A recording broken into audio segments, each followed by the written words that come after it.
தென்னிந்திய திருச்சபை Chennai பேராயம் Paruvathur குருசேகரம் CSI Emmanuel ஆலய வழிபாட்டிற்கு உங்களை அன்போடு வரவேற்கிறோம். பாவிகளை ரட்சிக்கவே கிறிஸ்து இயேசு உலகத்தில் வந்தார்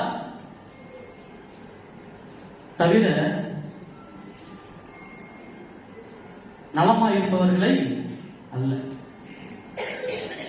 இன்றைக்கு இந்த ஏசாயா தீர்க்கதரிசியின் புத்தகத்தில் நாம் வாசிக்க கேட்ட அந்த பகுதியை நாம் பார்த்தோம்னா, அன்றைக்கு இருந்த இஸ்ரவேல் மக்கள் தங்களுடைய வாழ்நாளை கஷ்டத்தோடும் கண்ணீரோடும் துயரத்தோடும் பாரத்தோடும் அவர்கள் விடுதலை பெற்ற அந்த விடுதலை கூட கொண்டாட முடியாமல் திகைத்து நிற்கின்ற அந்த தருவாயில் கர்த்தருடைய வார்த்தை அங்கே வெளிப்படுகின்றது.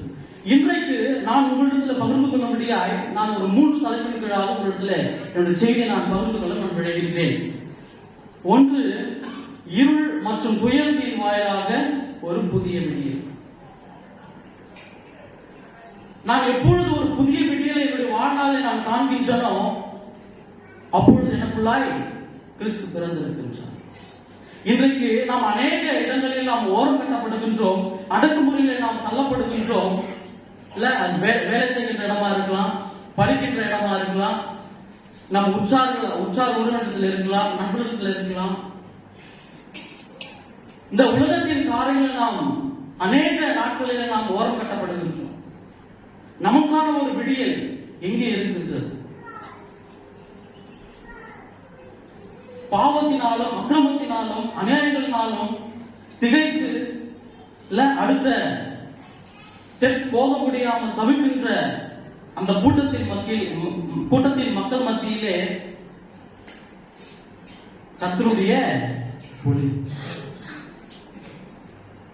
இன்றைக்கு கிறிஸ்துமஸை நாம் வெவ்வேறு விதமாக நாம் கொண்டாடி கொண்டிருக்கின்றோம்.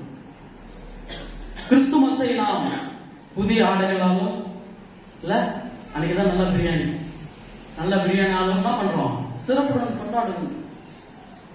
ஆனாலும் இந்த கிறிஸ்துமஸை கொண்டாட முடியாமல் இருக்கின்ற கூட்டமும் உண்டு.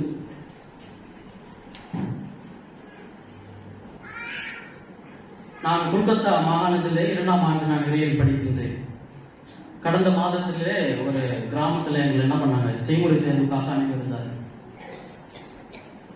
அந்த கிராமத்தில் அவர்களுக்கு நான் உரையாடும் பொழுது அந்த இடத்துல நின்று நான் கர்த்தருக்கு நன்றி செலுத்தினேன். ஏன் தெரியுமா?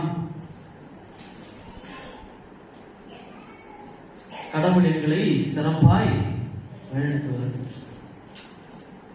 அடக்குமுறை இன்றைக்கும் அந்த இடத்துல இருக்கின்றது. கிறிஸ்துவை போதிக்காதபடி அவருடைய வாழ்நாளை கண்ணீரோடு கடந்து கொண்டிருக்கின்றார்கள் அந்த மக்கள். இன்னும்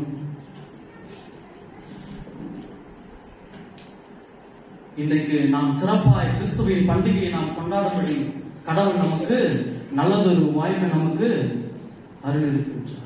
கஷ்டங்கள் உண்டு, துன்பங்கள் உண்டு, போராட்டங்கள் உண்டு. ஆனாலும்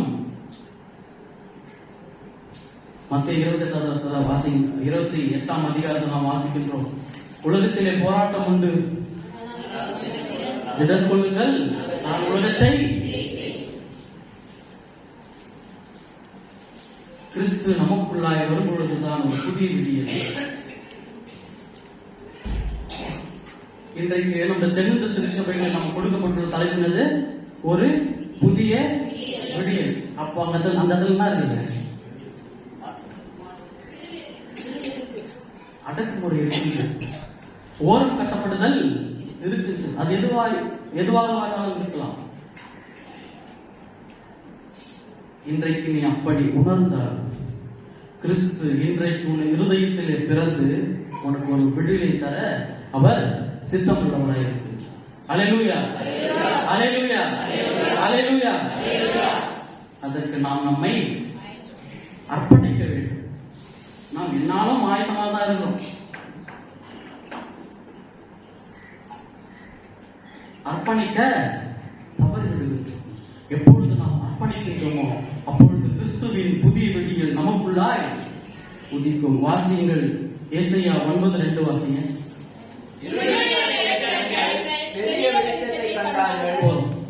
இருளில் இருக்கின்ற ஜனங்கள் பெரிய வெளிச்சத்தை கண்டார்கள். அல்லேலூயா, அல்லேலூயா.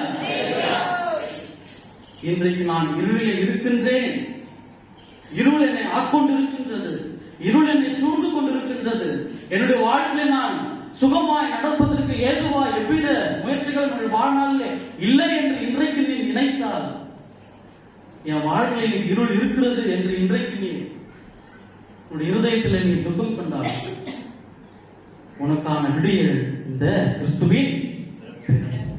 அல்லேலூயா, அல்லேலூயா. எப்பொழுது கிறிஸ்துவானவர் என் இருதயத்திற்குள்ளாய் பிறக்கின்றாரோ அப்பொழுது எனக்குள்ளாய் ஒரு விடியல்,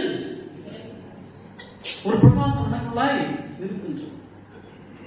நான் பெற்ற விடியலை எங்கு அடக்குமுறையில் அடக்கப்படுகின்றார்களோ அந்த மக்களுக்கும் கொடுக்க வேண்டும் என்ற எண்ணம், அந்த அர்ப்பணிப்பு நமக்குள்ளாய் இருக்க வேண்டும். இஸ்ரவேல் மக்கள் தவித்தார்கள், கண்ணீரோடும் கவலைகளோடும். இன்றைக்கு அப்பேற்பட்ட நிலையில் நீங்களும் நானும் இருப்பேன் என்று சொன்னால் இருப்போமாக. கடவுள் உங்கள் இருதயத்திலே பிறந்திருக்கு. கடவுளின் இருதயத்திலே பிறந்தது மாத்திரமல்ல, என் இல்லங்களிலும் பிறக்க அவர் சித்தமுள்ளவராக இருக்கின்றார். அதற்கு நாம் நம்மை அர்ப்பணிக்க வேண்டும்.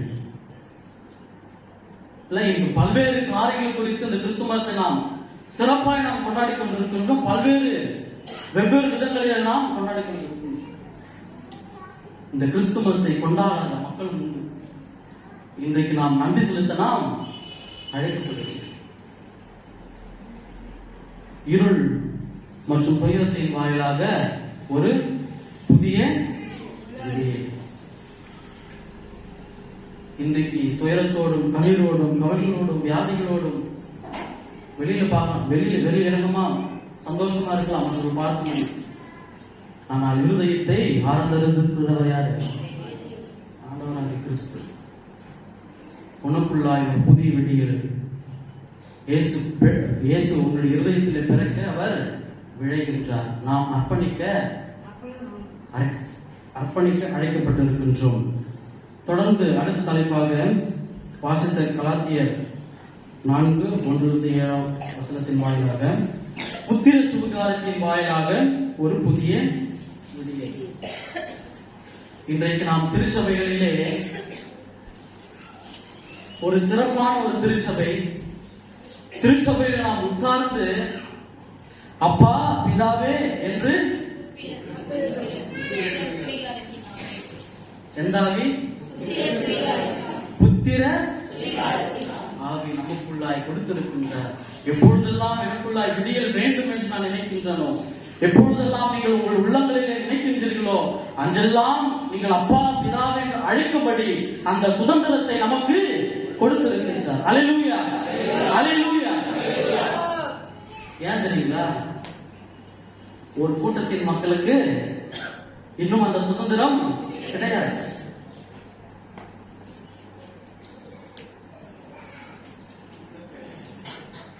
நாம் எல்லாம் எப்பேற்பட்ட பாக்கியம் பெற்றவர்.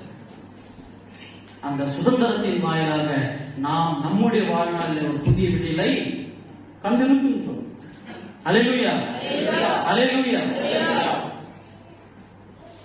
அந்த விடியல் இல்ல, அந்த ஒரு விடுதலை, அந்த ஒரு சமாதானம், அந்த ஒரு மகிழ்ச்சி நாம் பெற்றதும் அல்லாமல் எங்கு மக்கள் தவிக்கின்றார்களோ, தத்தளிப்பின் பாத்திரத்தோடு எங்கு மக்கள் இருக்கின்றார்களோ அந்த இடத்துல நாம் பகிர்ந்தளிக்கும்படியாய் நாம் அழைக்கப்படுகின்றோம். வாசியுங்கள், கலாத்தியர் 4:4 வாசிங்க. நாம் கிறிஸ்துவிகாரத்தையும் கீழ்ப்பட்டவர்களை மீட்டுக் கொள்ளத்தக்கதாக காலம் நிறைவேறின போது ஸ்திரீயின் நிலத்திற்கு பிறந்தவரும் நியாய பிரமாணத்திற்கு கீழானவருமாகிய நம்முடைய குமாரனை தேவன் அனுப்பினார். மேலும் நீங்கள் புத்திரராய் இருக்கிறபடியால் அப்பா பிதாவே என்று கூப்பிடத்தக்கதாக தேவன் தமது குமாரனுடைய ஆவியை உங்கள் இருதயங்களில் அனுப்பினார். அல்லேலூயா, அல்லேலூயா. நம்ம எப்ப வேணாலும் அப்பா பிதாவேன்னு கூப்பிடலாம். ஆனா நான் சொன்ன பாத்தீங்களா, முன்பதாக நான் சொன்னது போலவே ஒரு கூட்டத்தின் மக்களுக்கு அந்த சுதந்திரம் இல்லை. நாம் நன்றி செலுத்த வேண்டும். இப்பொழுது நாம் என்ன புரிந்து கொள்ள வேண்டும் என்று சொன்னால், கிறிஸ்து எனக்குள்ளாய் பிறந்திருக்கிறார். அல்லேலூயா, அல்லேலூயா.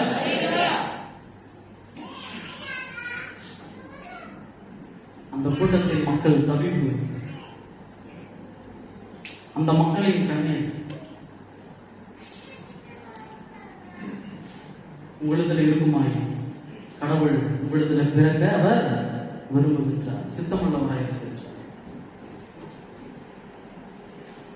மகிழ்ச்சியோடு இருக்கிறது. கிறிஸ்துவின் பிறப்பை சிறப்பாய் கொண்டாடுங்கள்.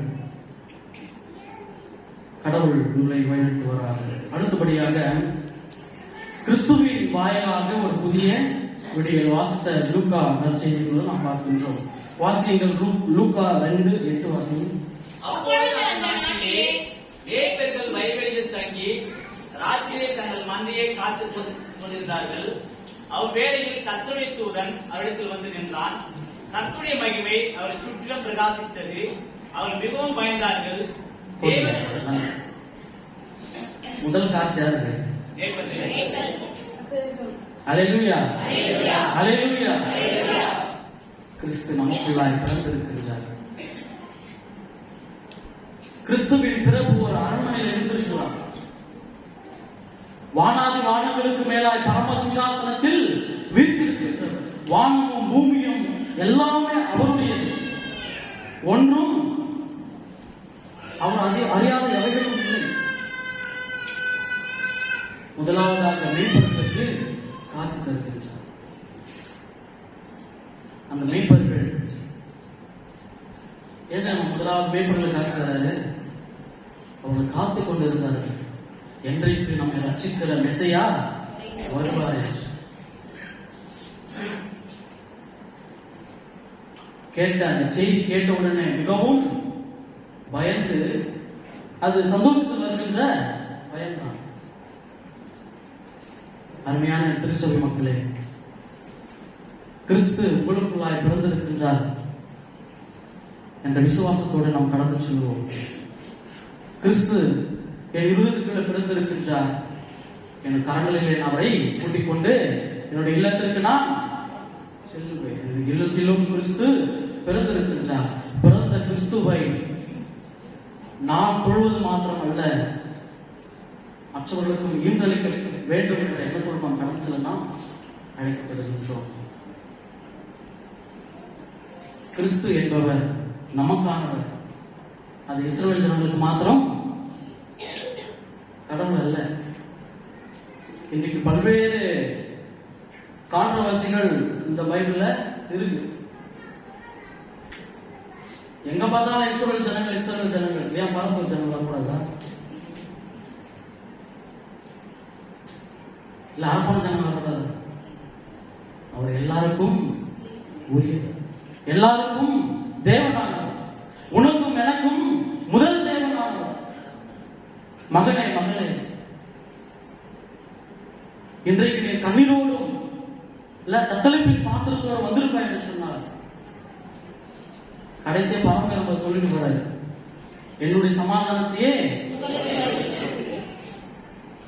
கிறிஸ்து எனக்குள்ளாய் பிறக்கும் பொழுது அந்த சமாதானம் எனக்குள்ளாய் இருக்கும். அந்த சமாதானத்தை நாம் வைத்துக் கொள்வது மாத்திரமல்ல, கிறிஸ்து எனக்குள்ளாய் பிறந்ததின் அர்த்தம். நாம் வேலை செய்கின்ற இடங்களிலும் இல்ல எங்கள் உற்றாரிடத்திலும் உறவினரிடத்திலும் நண்பர்களிடத்திலும் அந்த சமாதானத்தை பகுத்தளிப்பது தான் கிறிஸ்து எனக்குள்ளாய் பிறந்திருக்கின்றார் என்பதற்கான அடையாளம். இன்றைக்கு அப்பேற்பட்ட காரியங்களை நாம் செய்கின்றோமா என்பதை சிந்தித்து சீர்தூக்கி பார்க்கும்படி இன்றைக்கு நாம் அழைக்கப்படுகின்றோம். எனவே 3 தலைப்பின் கீழாக இன்றைக்கு நாம் பார்த்தோம். ஃபர்ஸ்ட் என்னங்க? இருள் மற்றும் துயரத்தின் வாயிலாக ஒரு புதிய விடியல். இரண்டாவதாக அப்பா பிதாவே புத்திர சுகாரத்தின் வாயிலாக ஒரு புதிய விடியல். கிறிஸ்துவின் வாயிலாக ஒரு புதிய விடியல் பெற்றோம் என்ற நம்பிக்கையோடு நாம் கடந்து செல்வோம். யார் நம்மள அடக்க முடியாது. நாம் அடங்கி போகும் வரை யார் நம்மை அடக்க முடியாது. கிறிஸ்துவை முன்வைத்து நம்முடைய ஓட்டங்களை சிறப்பாய் ஓடுவோம். கிறிஸ்து வழிநடத்துவார் என்று சொன்னால், கிறிஸ்து எனக்காய் பிறந்திருக்கின்றார், உங்களுக்காய் பிறந்திருக்கின்றார், அவர் நமக்காகவே பிறந்திருக்கின்றார். ஏழையின் உருவமாக இந்த மனுக்குலத்தை மீட்டெடுக்கும்படியாக அவர் பிறந்திருக்கின்றார். மனுக்குலத்தை மீட்டெடுக்கிறார். என்ன பண்றாரு? தொலைச்சார். வாசிக்கின்றோம் லூக்கா எழுதின நற்செய்தி நூல் 19:10 வாசிக்கிறோம். இழந்து போனதை தேடவும் ரட்சிக்கவே மனுஷகுமாரன் யாரை இழந்து போயிட்டாரு? எங்க? ஆதியாகமத்திலே இழந்துட்டார். அந்த இழந்து போனதை மீட்டெடுக்க கிறிஸ்து நமக்குள்ளாய் வந்திருக்கின்றார். நாமெல்லாம் இழந்து போயிருக்கின்றோம். கிறிஸ்து நம்மை மீட்டெடுக்க சித்தம் உள்ளவராய் இருக்கின்றார். கிறிஸ்து சாமி இந்த வார்த்தை நமக்கு ஆசீர்வதிப்பாராக. ஆமென்.